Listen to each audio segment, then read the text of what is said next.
Pilar, ¿qué tal? ¿Cómo le va desde Córdoba, Argentina? La saludamos. ¿Cómo anda? Hola, muy bien, encantada. Igualmente. Hola, buen día. Bueno, gracias por el contacto. ¿Allí en Barcelona se celebra el carnaval también o es una fiesta de este lado nomás? Somos mediterráneos, por supuesto celebramos el carnaval y todo lo que podemos, sin ninguna duda. Sí, además este fin de semana las calles estaban llenas de niños disfrazados, que es lo más bonito del carnaval, la infancia ilusionada. Había mucho Son Goku, muchísimo manga japonés, supongo que por los cromos y lo que sea, sí.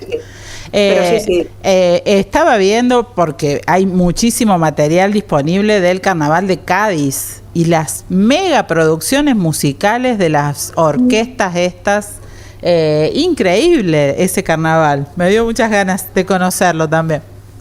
Hay dos carnavales muy importantes, que uno es el de Canarias y por supuesto el de Cádiz, y realmente tienen mucha solera, mucha tradición y son, hombre, nada es comparativo a Brasil y a toda la fiesta que hay, digamos, allí, pero sí, tienen mucha tradición, son antiguos. A todos nos gusta de algún momento ser otras personas, ¿verdad?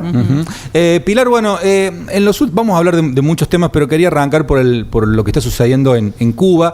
Hace un par de días escribió usted un análisis en medios, creo que fue en Infobae, donde, bueno, plantea una serie de hipótesis sobre por dónde podría ser esta salida a esta situación conflictiva que se dio o se agravó después de la caída de Maduro. Y usted habla de la hipótesis del colapso. Y me gustaría si puede amplificar un poquito a qué se refiere con eso y por qué las otras alternativas parecen inviables para la isla en este momento. Lo primero que hay que decir es que Cuba está en la agenda. Esto parece bastante claro, y cuando hablo de la agenda evidentemente del continente, pero muy especialmente de la administración americana. Es decir, Trump quiere resolver el conflicto de Oriente Medio, el tema iraní y tal, pero ha girado la mirada claramente a la región y tiene voluntad de tener una política americana en todo el entorno latinoamericano. La primera fase ha sido, sin duda, la conocemos bien todos, ha sido Venezuela, que con la detención de Maduro ha iniciado un proceso de caída de carta de naipes que ha tenido unas cuantas consecuencias. La primera, sin duda, es el cambio en Venezuela. Por supuesto, falta mucho para la transición democrática, pero ya estamos viendo cómo han cambiado las variables económicas, cómo empieza a salir la gente ya de las cárceles, y este es un proceso que me parece que se ha llevado con cierta inteligencia. En lugar de desmontar la administración, lo que ha hecho, como hicieron por ejemplo en Irak, que se les cayó luego el país, aquí han hecho ese pase con Delcy. En realidad está absolutamente atenazada, no toma ninguna decisión que no se tome en la Casa Blanca, y el proceso yo creo que se está llevando a buen puerto. Estoy convencida que María Corina Machado y el resto de la oposición van a tener pronto un papel importante también en Venezuela. Pero fíjense que la otra carta que se movió fue Petro, Colombia. Sí. De golpe ese Petro de voz gruesa, que se enfrentaba no solo a Milei sino a Trump, que parecía, digamos, una mímesis de Maduro, e incluso lo hemos visto con la camisa roja y la espada hablando de la patria, en fin, ese concepto, esa estética muy venezolana, muy bolivariana. De golpe Petro se nos va a Casa Blanca y ve a la Virgen en forma de Trump y torna hablando de que le gustan mucho los gringos francos, ¿no? Es decir, un movimiento de un saque que claramente viene derivado de ay, después de Venezuela vamos a hacer algo en Colombia, ¿no? Pero lo hemos visto en más países. Vamos a Cuba. Cuba está en la agenda, lo ha estado en todos los presidentes americanos desde la llegada del castrismo. Hablamos de la dictadura más antigua del continente y la que más quebraderos de cabeza de alguna manera ha dado a Estados Unidos, porque al final hablamos de 145 kilómetros de distancia con la costa americana. Es, por tanto, en este sentido, una isla capaz de tener un potencial geopolítico, como siempre ha sido muy importante, aliada de Rusia, aliada de China, estrechamente vinculada a Hamas y Hezbollah y a las organizaciones terroristas de Oriente Medio, y por tanto con un papel desestabilizador. Estaba claro que Trump quiere ser el presidente que acaba con el régimen. La cuestión es cómo lo hace. Claro. Por tanto, por supuesto, si me permiten, el primer elemento, es decir, Trump ha puesto la mirada aquí y ya no va a moverse de aquí hasta que acabe el régimen. Había 3 opciones: la militar, y Trump le gusta mover los aviones y los portaaviones cuando tiene un país en el mapa, y por tanto lo hizo también. Hemos visto el gran portaaviones, no recuerdo el nombre, en la costa, en la costa de Alto de La Habana con de Santiago de Cuba. Se han ido moviendo, en fin. Bueno, la acción militar era posible. De hecho, un mix de esa posible operación ha sido Venezuela. Pero Cuba no es Venezuela. En Cuba el régimen tiene muy bien atado el ejército y sus guerrillas interiores. Sus soldados están entrenados en guerras internacionales. Ahora mismo hay cubanos, por ejemplo, en Ucrania y en otras. El país tiene una orografía complicada, está entrenado para una invasión desde siempre. Por tanto, la opción militar implicaba para Trump algo que a Trump no le gusta: un mini Vietnam, es decir, la posibilidad de entrar en una guerra que no sabes cuándo tienes la salida. Claro. Y además esto muy cerquita, digamos, de las costas americanas. Parecía desde siempre una opción descartada en un Trump que, repito, es más negociante que... No es un señor de la guerra, Trump. Trump entiende los conflictos políticos en términos de cómo puede hacer negocios y cómo puede estabilizarse políticamente, pero no en términos de hacer guerras. Fíjense que fue a Irán y se fue. Irán parecía que iba a intervenir hace ya más de un mes y está retenido. Ha movido los portaaviones, pero ahí estamos aún. Veremos. Cuba, yo personalmente, a riesgo de equivocarme, lo descarto. La intervención militar no. Intervención militar no. Intervención militar por eso no. Me parece que está absolutamente descartada, aunque, a ver, nunca nada es descartable en esa situation room de la Casa Blanca, ¿no? Yo personalmente creo, analizando cómo están las cosas y los síntomas, la descartaría.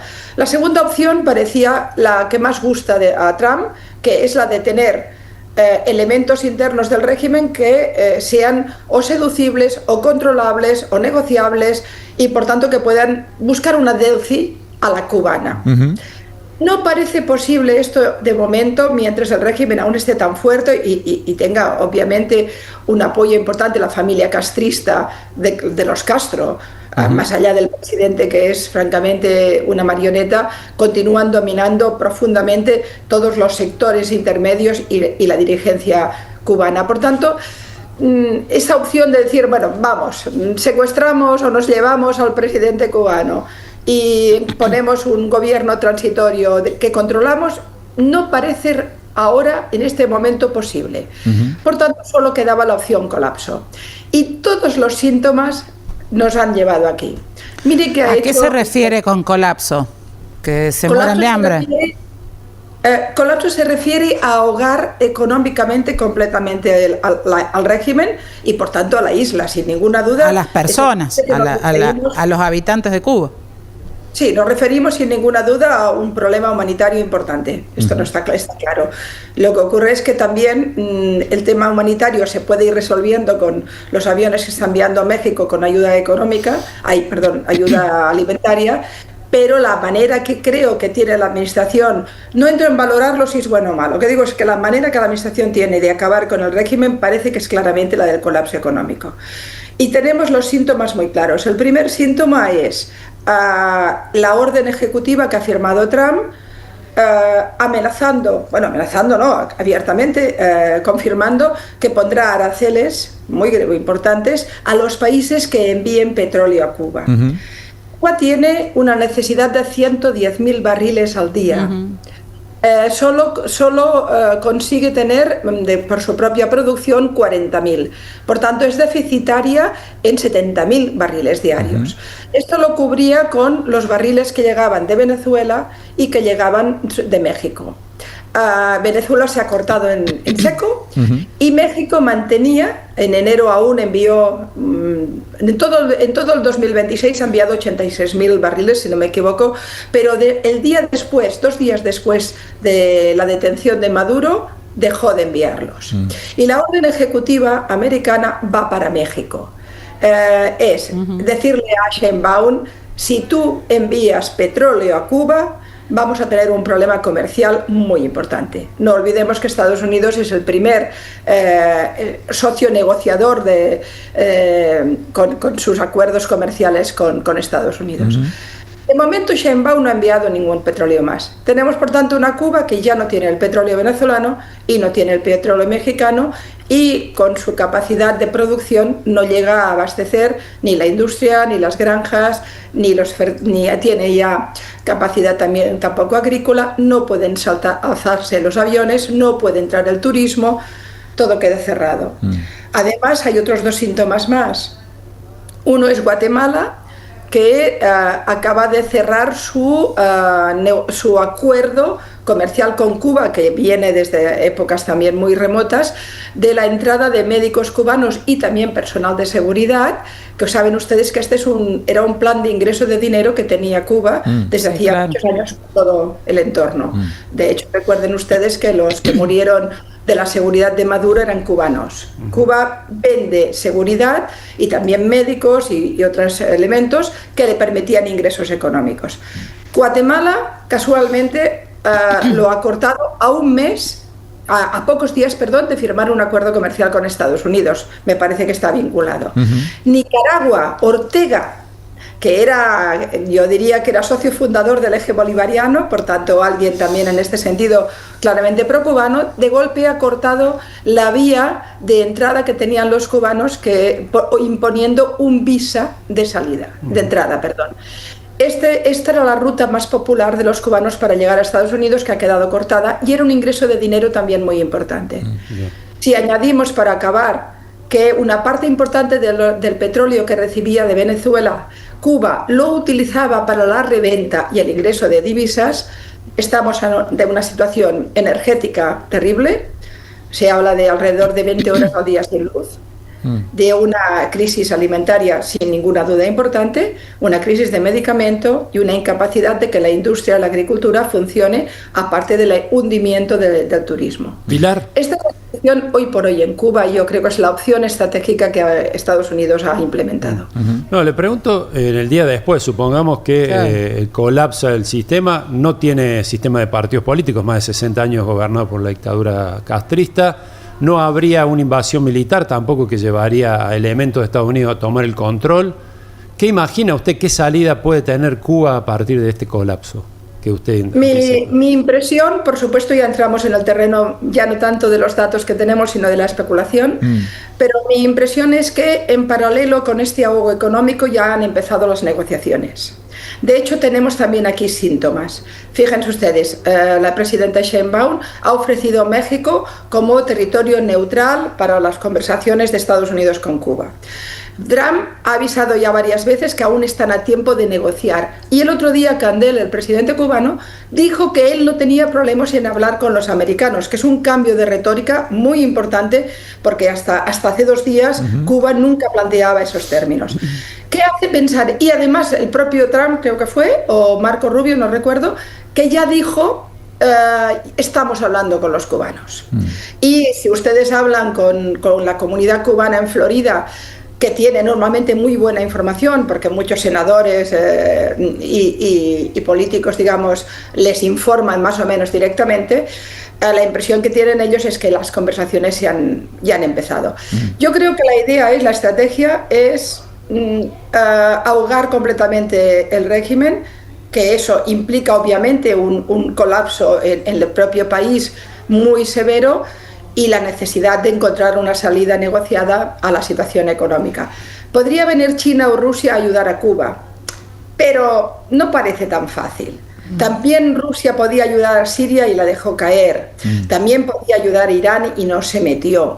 Los chinos tampoco. Los chinos pueden ir moviéndose hilos. En Latinoamérica han movido muchísimos hilos económicos, diplomáticos, militares. Pero entrar en la confrontación directa con la administración americana no lo veo. ¿Y usted imagina a un Marcos Rubio llegando bueno, Marcos Rubio digo porque es el testimonio de el exiliado cubano, hijo de exiliados cubanos, llegando a Cuba y haciéndose cargo de la administración por un tiempo, por ejemplo, digo, no sé?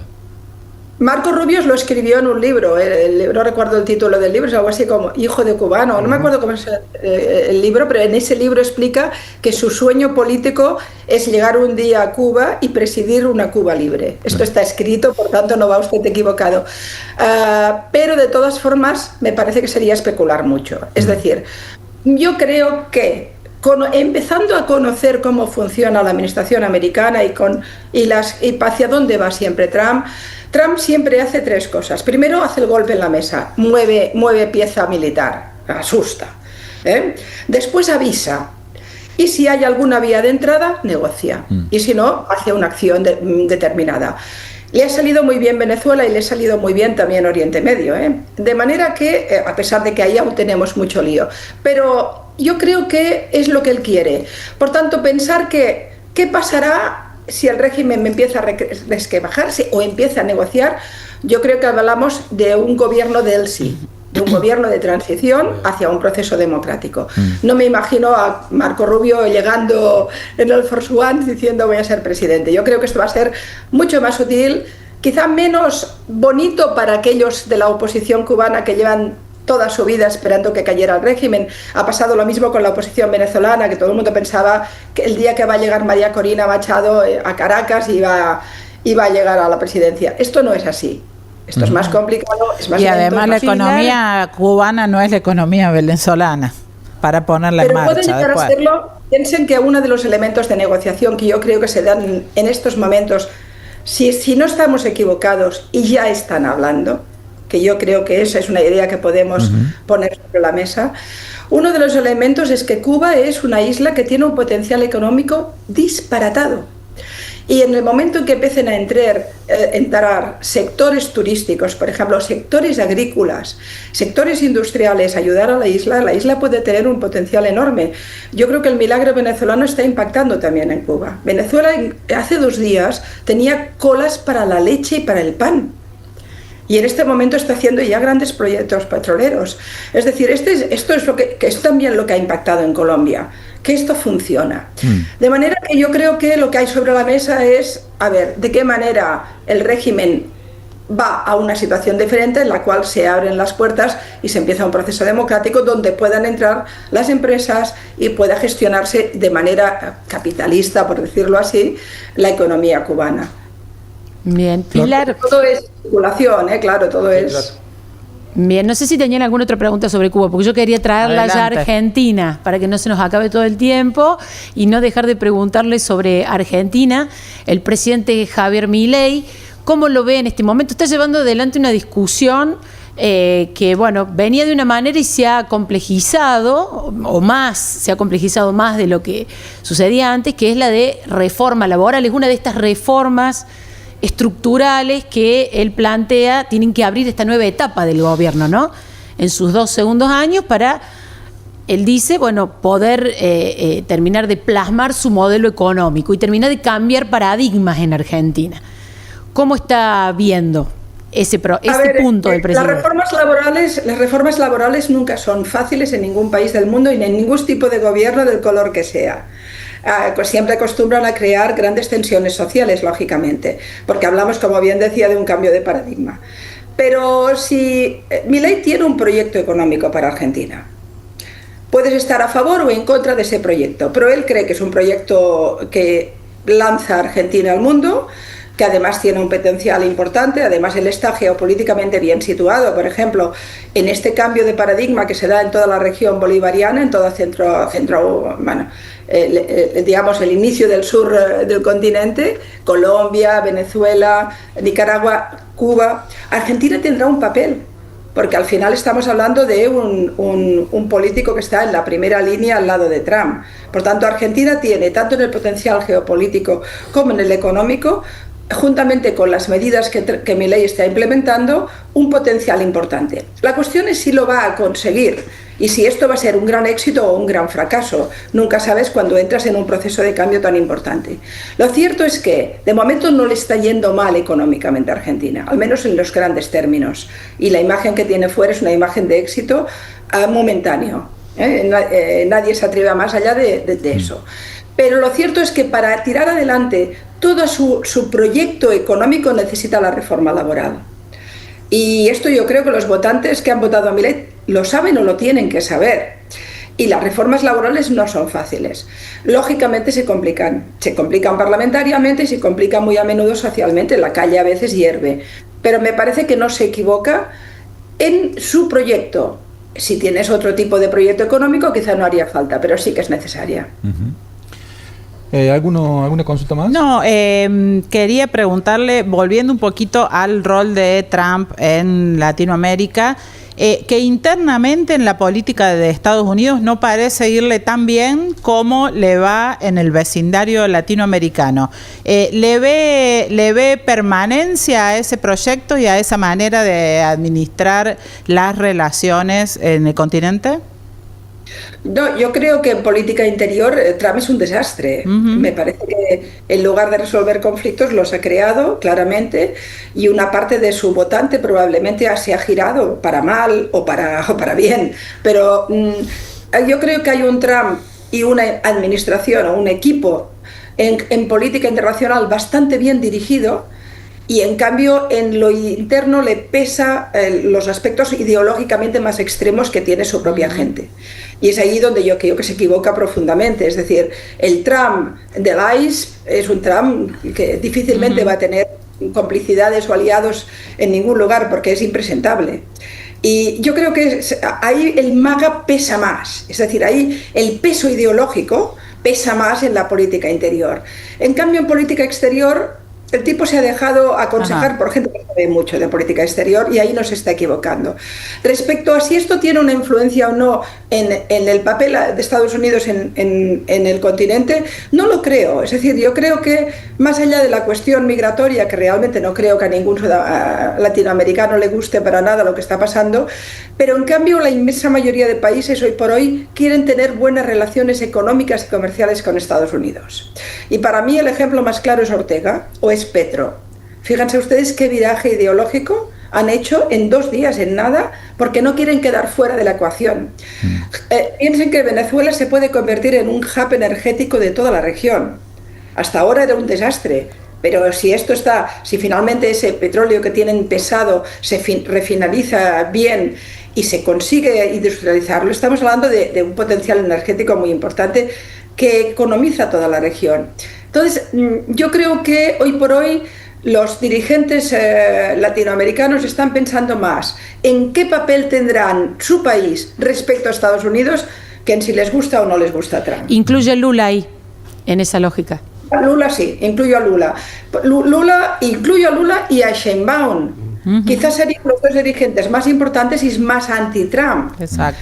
Pero sin embargo, Lula no lo veo agresivo en el tema venezolano. Hizo un poco de ruidito cuando hubo la llegada, la salida, digamos, abrupta de Maduro, pero luego cayó. A mí me parece un silencio muy significativo, igual que el silencio significativo del gobierno uruguayo, que está ahí también. Están todos, fíjense, Ortega cerrando las puertas a Cuba, impensable hace 2 días.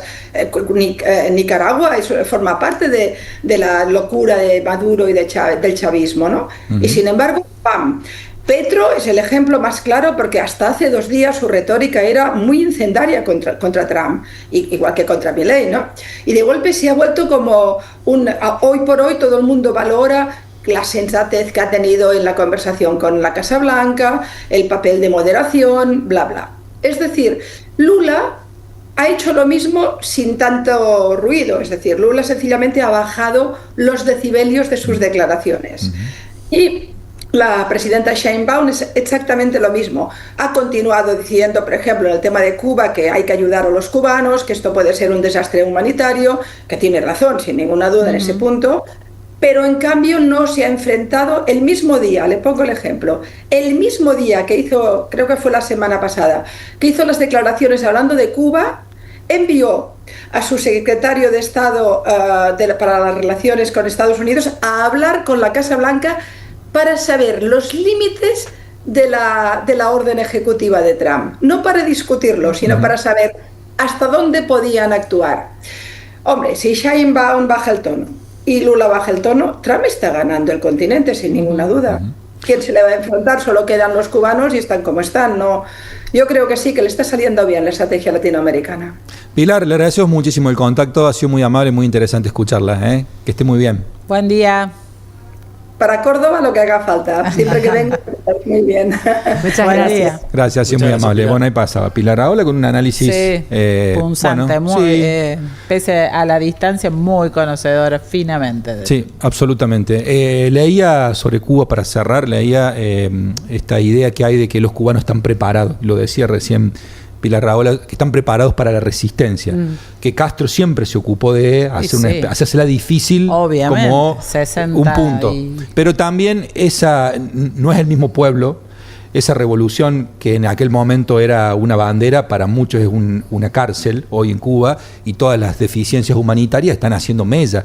Habría que ver en la práctica si todo eso que se cree como una fortaleza termina siendo una fortaleza. Porque alrededor el mundo cambió, pudieron ver cada vez más el mundo a través de la tecnología, aumentó la inmigración desde la isla y hay una renovación generacional. Y porque aparte nadie quiere morirse de hambre, que es el horizonte que les están hay generaciones ya hace mucho tiempo que no tienen la experiencia norteamericana en la isla, que es la previa, que alimentó todo el primer proceso y demás. Hay generaciones que solamente conocen la escasez y la diferencia creciente con el mundo capitalista, que llega de muchas formas, incluyendo de parte de los familiares de cubanos que están en Estados Unidos, que envían dinero, que en muchos casos, bueno, en la mayoría de los casos, logran progresar materialmente respecto de cómo están en su primer ingreso, las remesas internacionales a través de los familiares que están afuera. Todo ese combo de referencias. Sí, evidentemente 2026 probablemente vaya a deparar un cambio significativo, veremos para dónde sale, pero da la sensación que estamos con un momento así como que está a punto, de bisagra. Punto caramelo, ¿no?